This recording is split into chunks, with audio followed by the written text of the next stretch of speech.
माझं सोलापूर न्यूजमध्ये आपल्या सगळ्यांचं स्वागत। दिनांक 20 फेब्रुवारी 2024 महाराष्ट्र राज्य जिल्हा परिषद आरोग्य सेवा कर्मचारी संघटनांची राज्यस्तरीय बैठक महाराष्ट्र राज्याचे अध्यक्ष अरुण खरमाटे यांच्या अध्यक्षतेखाली दिनांक 18 फेब्रुवारी 2024 रोजी यशवंतराव चव्हाण सभागृह जिल्हा परिषद सोलापूर येथे घेण्यात आली।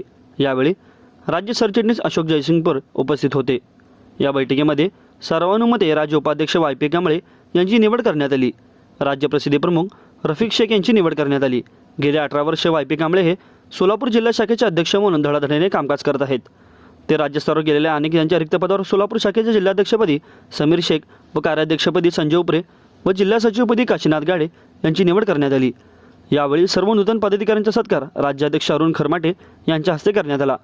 याप्रसंगी राज्यस्तरीय पदाधिकारी तसेच विवेक लिंगराज, अविनाश गोडसे, काशीनाथ बिराजदार, संतोष मंडलिक, चंद्रकांत पवार, विष्णू साने पागुल, केदार गायकवाड, इफ्तिकार चौस, कलासागर घंटे, श्रीमती पुष्पा साबळे, तुळसा चौगुले व बहुसंख्य जिल्ह्यातील आरोग्य कर्मचारी व महिला आरोग्य कर्मचारी उपस्थित होते। माझं सोलापूर न्यूज या यूट्यूब चॅनलला सबस्क्राईब करा आणि बेल आयकॉन प्रेस करायला विसरू नका।